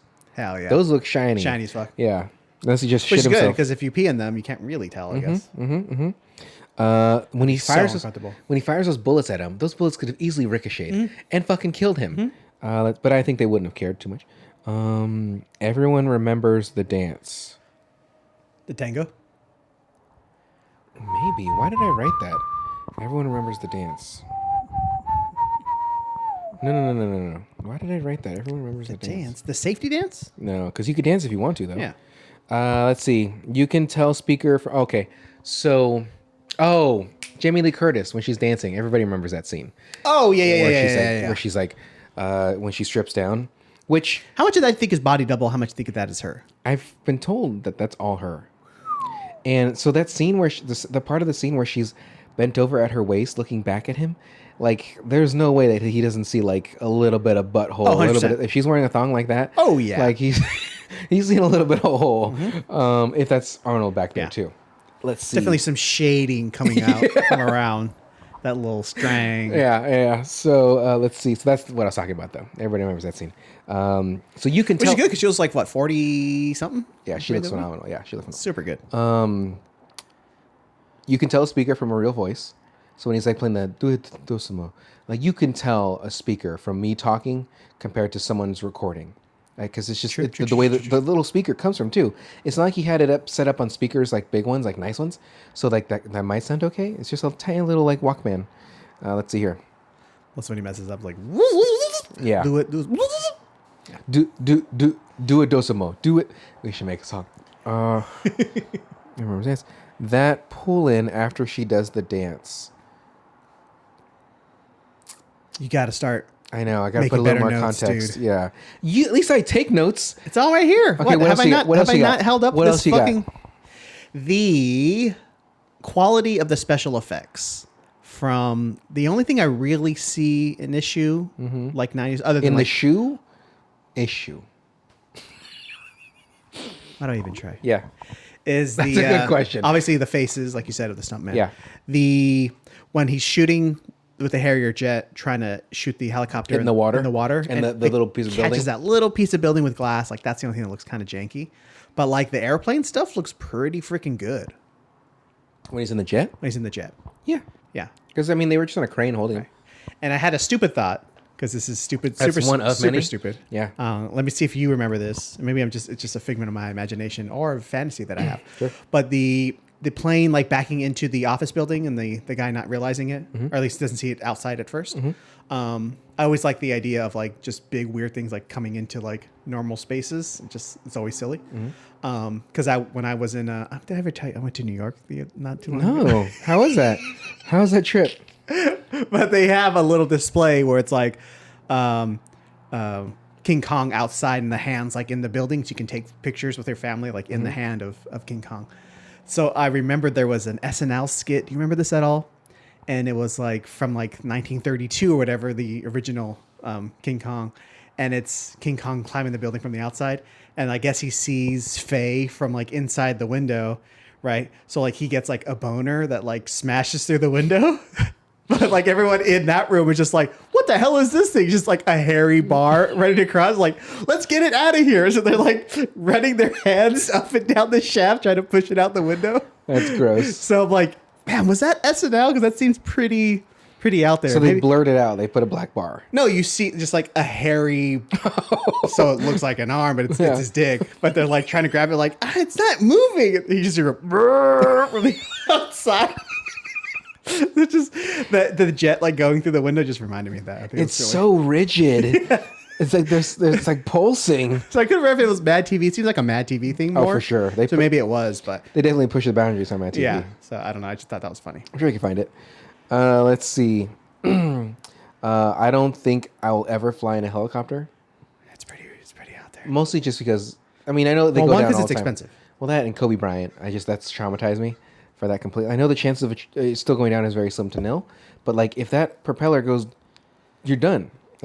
No, they do the auto rotate thing where they spin it to restart it or something like that. There's techniques. I don't like that. I didn't say it was good technique. I'm just saying that's how they do it. Let's see. Not only that, it's expensive. Why does the guy use a flashlight in the hotel? When they get into the hotel room, he has a flashlight. That makes sense. It's a dark room. But he still has a flashlight on as they leave the hotel, like one of the terrorists. I'm saying, bro, you're just attracting more attention to you because you have this big ass like flashlight. All those guns going off would be so loud. When you pull a grenade pin with your teeth, I hear that's something you should never do because those pins are in there pretty tight. Yeah. And so you try to do that, you're just going to pull out teeth. But Arnold just, dink, no big deal. I know they do that in so many movies, like it's fine. But yeah, you should not do that. Do you think Jamie Lee Curtis was a damsel in distress? Yeah. Okay. He saves her from a burning car or a burning bridge. That part, yes. But I think she's capable a lot of the time. She just she's smart. She's capable, but she's put out of her she's out of her element. Yeah. So like she doesn't know how to use a gun. I mean, she kind of handles herself pretty well in a lot of the situations. Yeah. Other than that one. Right. Because she beats the shit out of Arnold in the hotel room. Punches him.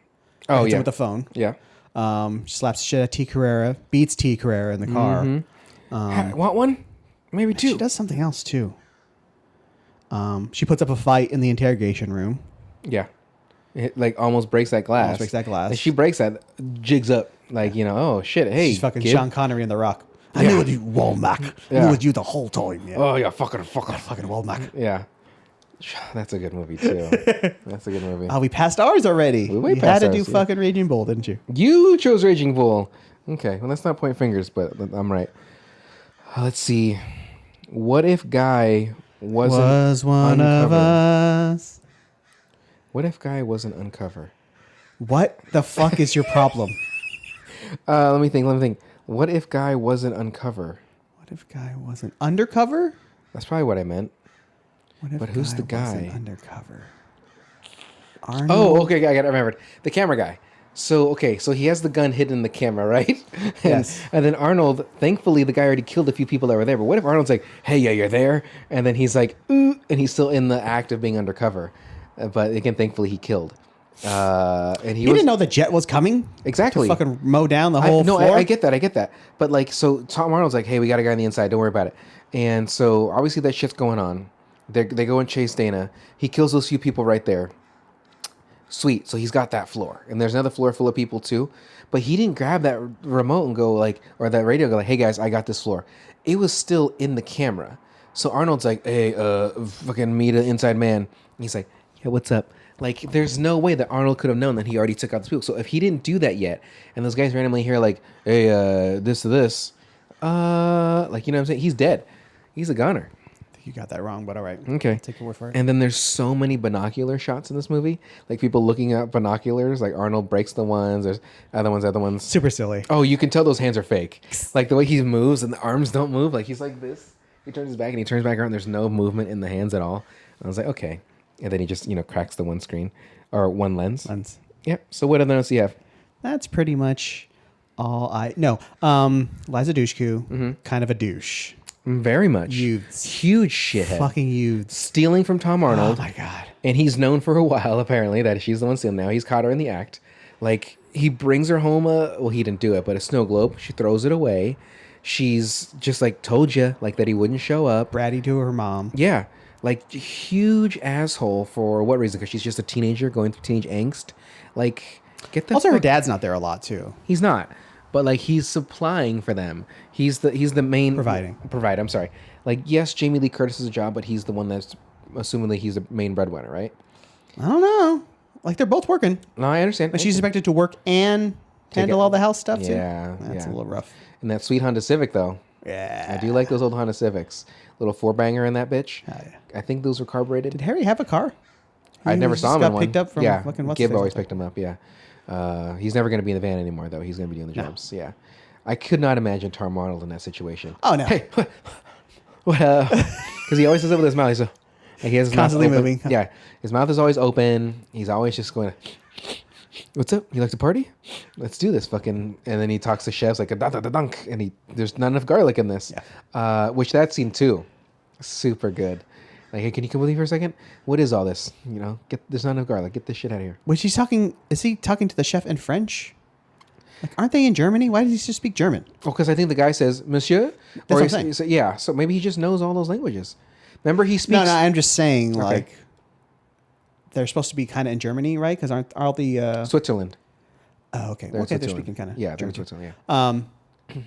It just seems like it's funny because he has to speak that, Arabic, French, which Impressive. he would be as a spy. Even For, like for some reason, like on my YouTube, all those polyglot language guys have just been coming up on my shorts a bunch. It's like the nerdy white guy, and then the other nerdy white guy. The guy who speaks and Chinese? The other nerdy white guy. Yeah, they all speak Chinese. okay, yeah. So that's funny. I do. I remember the first time I saw one, I was like, "Oh, this is funny." But then it's like there could probably be instances where they're saying really mean things towards that guy, or like people in general that we just don't know. You know, in Chinese or in, like, because you know the guy that speaks Chinese, but he'll do those little things where it's like he'll ask for things in English, and then they'll say things in Chinese, thinking like he can't understand, and then he'll respond in Chinese like, "Oh, you understand?" Like I can imagine there's outtakes of that where they're just super super mean to him that he just does not Super include. racist. Yeah, That'd be fun. Yeah. Yeah, but who's gonna be a fucking super douche to somebody? Yeah, I guess Seen as somebody as like a tourist, like to take advantage of somebody like that too. Yeah. Like, oh yeah, you know, for you it's, 80 yen, but then to someone local, 5 or Yeah. whatever. You know, I don't know. I understand what you're saying. Like there's times in my past where I'd go out with Alfonso, and he would order food for us in Spanish opposed to in English, so that way there's like that potential hookup and stuff like that. And so I get that too. Like, oh, I'm talking to my own people. Like, let's hook this up.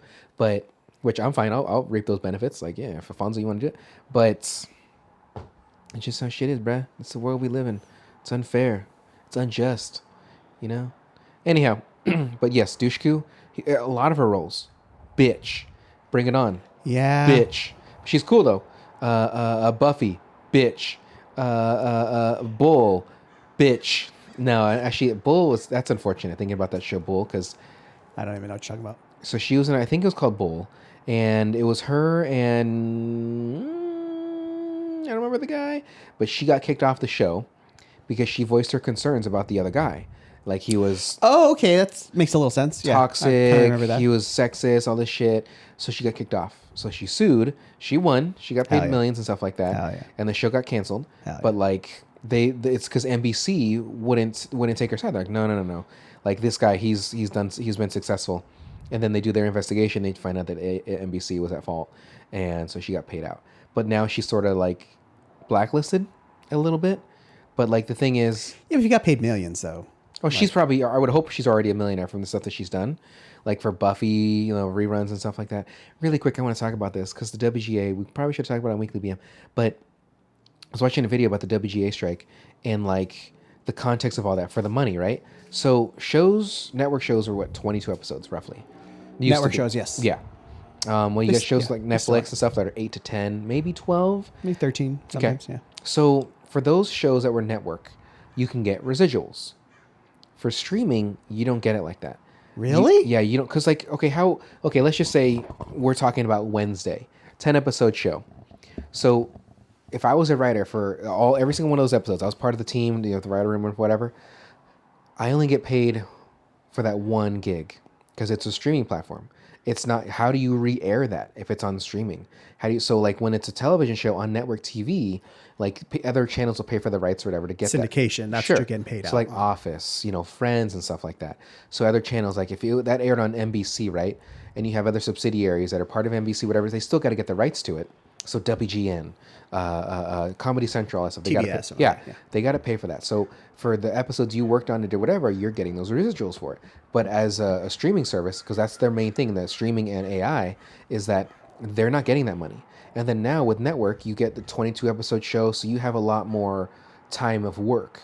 While on the streaming show, you might get like 8 weeks, and then you got to maybe work on another show. So like to fill that time. So the person showed it as like a network compared to streaming. So they have 22 like squares there. So 22 initially, it's all gray for show, but then do streaming and it'll be like 8 episodes for this, and there'll be gaps because then you got to get another job. And then the next show is like in yellow color, and then there's a bigger gap, and then there's like a red to fill up those 22 episodes. And so then, but like what revenue? We really should not be talking about this. You're fine. What revenue is the network creating versus the streaming platform creating? So with network, you get things like commercials. You get things like other people, like with commercial blocks. That's why shows start in September, from my understanding. It's because a lot of times that's when cars come out. So cars want to advertise. You get the new Jeep, you get the new whatever. So you get a new show at that time. You're promoting it on this new show or a new season of it or something. So a new season 5 of Friends. Oh shit, we got the Durango, we got the Canyonero, we got this, and so like that's why it lines up that way. Steers back and drive a machine. Yeah, and you put unexplained fires are the matter for the gourds. Canyonero. You put it in H and you just drive it right off the lot. It goes on a single, what is it? A single something of kerosene or a hectare? A single hectare of whatever. So 1 hectare and 1 liter of kerosene. Yeah, that's the Simpsons, everybody. So with TV, you get that extra money coming in. What I mean is like a show like Friends or whatever. Mm-hmm. Say it generated $100 million for that year. That's a lot. But for ads, like commercials? Just in general. How else are they supposed to make their money? Yeah, through ads. Don't talk back to me like that. And of that percentage, the actors get whatever they got of it. Okay. Say 20% of it, right? Okay. So now if a Netflix show is generating $100 million in revenue, which I guess is just through subscriptions, right? Man, I wonder how that math is figured out. They're not getting that math. What percentage of that show are those actors getting? If it's that significantly less, then yeah, that's a problem. Well, one of the people they were talking to was Vox that was doing this thingy, was that they're talking to a guy that's been in the industry for a while and some of the newer people. So the guy that had been in the industry before, he's like, yeah, I started with Law and Order and I was on that show. I was getting $15,000. And at that time, I thought it was for the whole season, but I was getting $15,000 per episode. So I was on a 22 episode show and I wasn't even writing half those full episodes. I was just part of the room, but I was getting paid $15,000. And so I was pretty well paid off, but knowing that the people nowadays, they're not getting that kind of money per episode. They're getting like a much smaller amount. And since shows are, if it's strictly for streaming, it's a much shorter run. There's no commercials coming in, so there's no added revenue. Yes, there are the subscribers. And, Netflix has, I'm just going to throw out just an arbitrary number, right? 20 million subscribers. And with those 20 million, yes, you're getting the monthly payment and stuff like that. But that's a lot of that's going towards the shows. Because there used to only be, at the time, House of Cards was, I believe, I might have heard it wrong, but the very first streaming original show. So there was there's no other streaming service it was House of Cards started off for Netflix. Unfortunately, that show started to suck dick after Kevin Spacey sucked. After Kevin Spacey sucked. So they used the episode in season 2, spoiler alert, where they kill Kate Mara, where they push her in front of the train.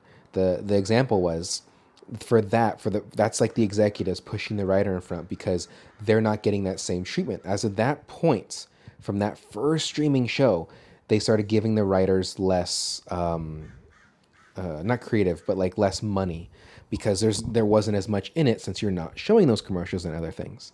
And seeing all these people strike, they're starting to strike up again because they weren't lately because in New York they weren't because of the weather conditions and stuff.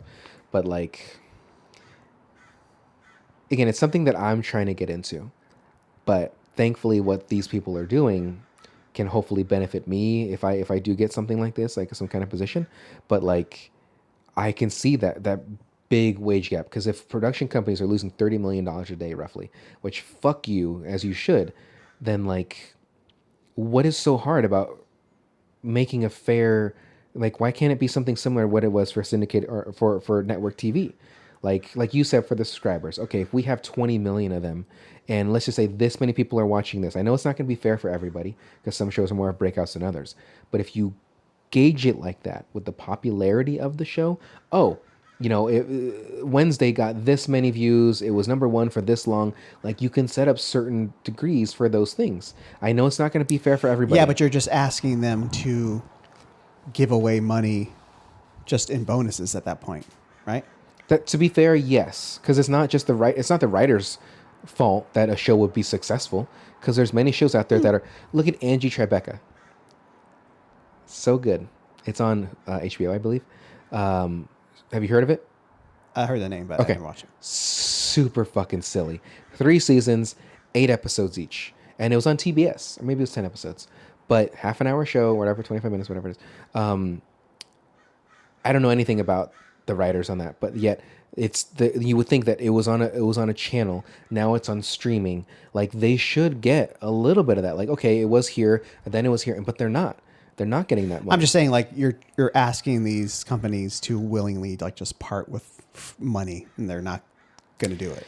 Well, again, it just brings me back to the residuals. Like, look, there's some old friends of mine knew the original Steve Holt from Arrested Development, because there's 2 of them.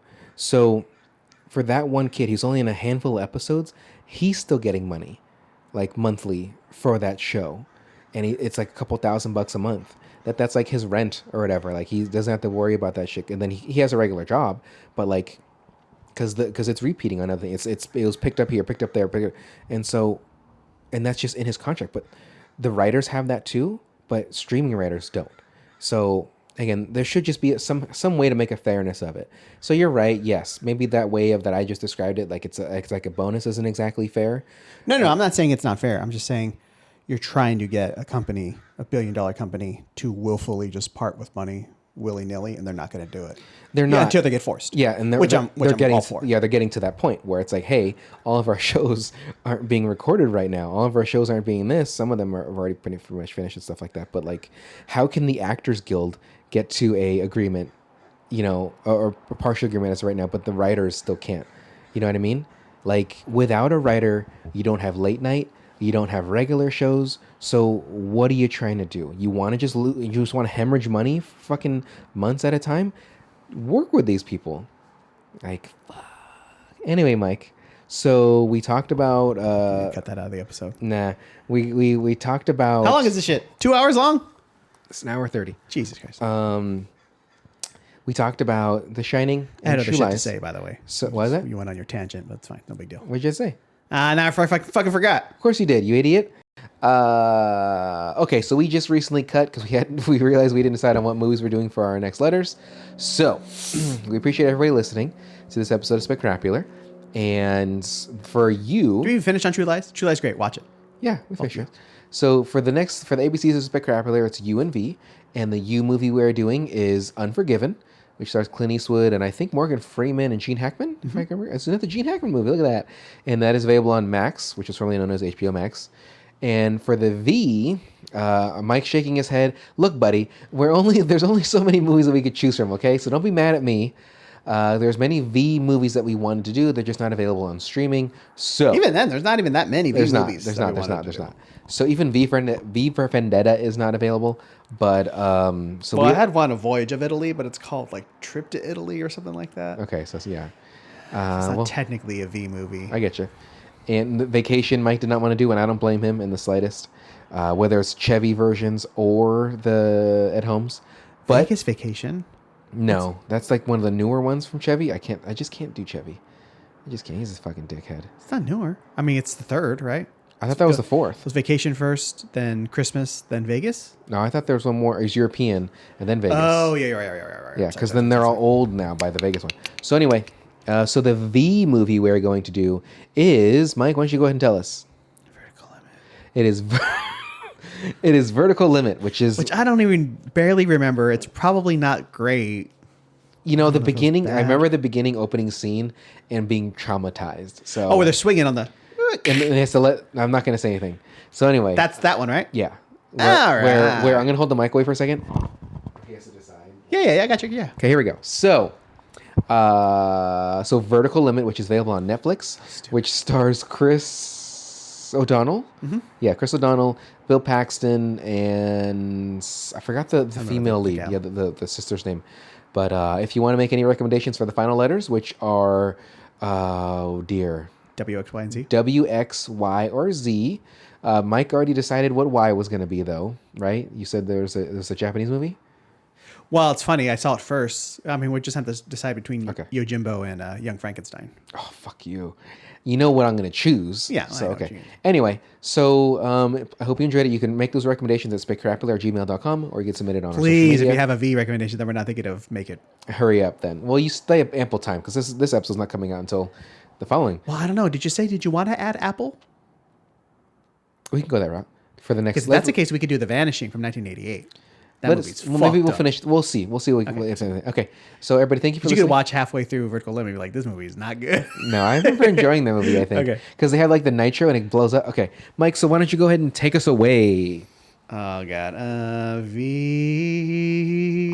I wish there was some movies that started with V, because we're in this drudgery on Spectacular every 2 weeks on Spectacular.